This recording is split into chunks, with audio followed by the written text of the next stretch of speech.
Jonah 1. Now the word of the Lord came to Jonah the son of Amittai, saying, Arise, go to Nineveh, that great city, and call out against it, for their evil has come up before me. But Jonah rose to flee to Tarshish from the presence of the Lord. He went down to Joppa and found a ship going to Tarshish. So he paid the fare and went on board to go with them to Tarshish, away from the presence of the Lord. But the Lord hurled a great wind upon the sea, and there was a mighty tempest on the sea, so that the ship threatened to break up. Then the mariners were afraid, and each cried out to his God. And they hurled the cargo that was in the ship into the sea to lighten it for them.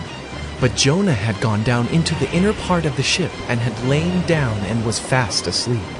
So the captain came and said to him, What do you mean, you sleeper? Arise, call out to your God. Perhaps the God will give a thought to us that we may not perish. And they said to one another, Come, let us cast lots, that we may know on whose account this evil has come upon us. So they cast lots, and the lot fell on Jonah. Then they said to him, Tell us on whose account this evil has come upon us. What is your occupation, and where do you come from? What is your country, and of what people are you? And he said to them, I am a Hebrew, and I fear the Lord, the God of heaven, who made the sea and the dry land.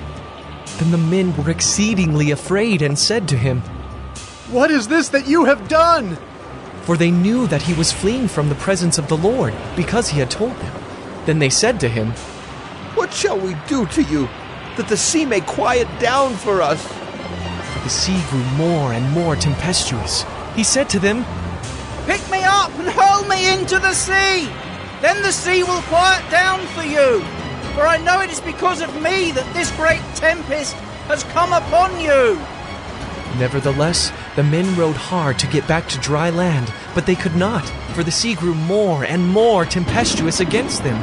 Therefore they called out to the Lord, O Lord, let us not perish for this man's life, and lay not on us innocent blood, for you, O Lord, have done as it pleased you. So they picked up Jonah and hurled him into the sea, and the sea ceased from its raging. Then the men feared the Lord exceedingly, and they offered a sacrifice to the Lord and made vows.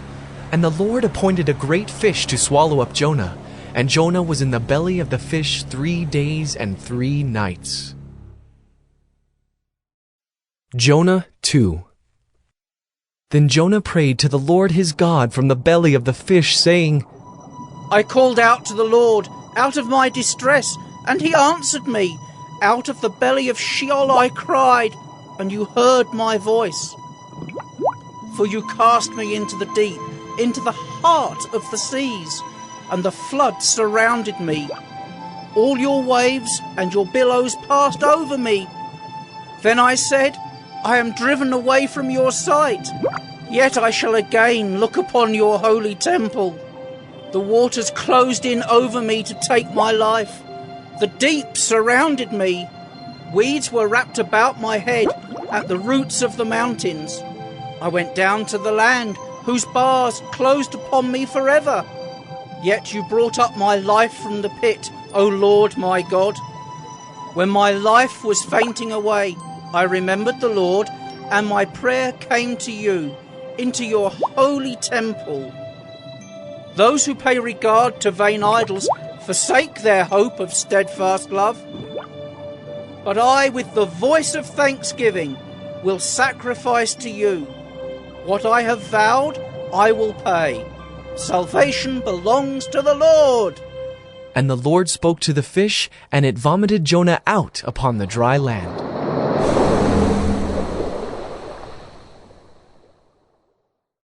Jonah 3.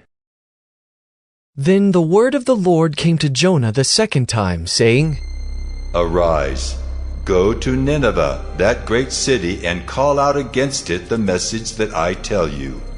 So Jonah arose and went to Nineveh according to the word of the Lord. Now Nineveh was an exceedingly great city, 3 days' journey in breadth. Jonah began to go into the city, going a day's journey, and he called out, Yet 40 days, and Nineveh shall be overthrown. And the people of Nineveh believed God. They called for a fast and put on sackcloth, from the greatest of them to the least of them. The word reached the king of Nineveh, and he rose from his throne, removed his robe, covered himself with sackcloth, and sat in ashes. And he issued a proclamation and published through Nineveh. By the decree of the king and his nobles, let neither man nor beast, herd nor flock, taste anything. Let them not feed or drink water, but let man and beast be covered with sackcloth, and let them call out mightily to God.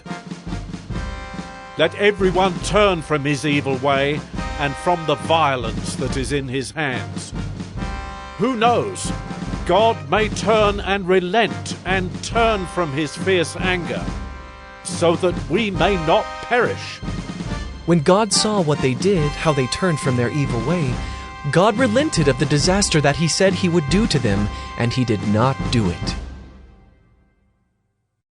Jonah 4. But it displeased Jonah exceedingly, and he was angry, and he prayed to the Lord and said, O Lord, is not this what I said when I was yet in my country? That is why I made haste to flee to Tarshish. For I knew that you are a gracious God and merciful, slow to anger and abounding in steadfast love, and relenting from disaster. Therefore now, O Lord, please take my life from me, for it is better for me to die than to live. And the Lord said, Do you do well to be angry? Jonah went out of the city and sat to the east of the city and made a booth for himself there. He sat under it in the shade till he should see what would become of the city. Now the Lord God appointed a plant and made it come up over Jonah, that it might be a shade over his head to save him from his discomfort. So Jonah was exceedingly glad because of the plant. But when dawn came up the next day, God appointed a worm that attacked the plant so that it withered. When the sun rose, God appointed a scorching east wind, and the sun beat down on the head of Jonah so that he was faint. And he asked that he might die, and said, It is better for me to die than to live. But God said to Jonah, Do you do well to be angry for the plant? And he said, Yes, I do well to be angry, angry enough to die. And the Lord said, You pity the plant for which you did not labor, nor did you make it grow, which came into being in a night and perished in a night. And should not I pity Nineveh, that great city in which there are more than 120,000 persons who do not know their right hand from their left, and also much cattle?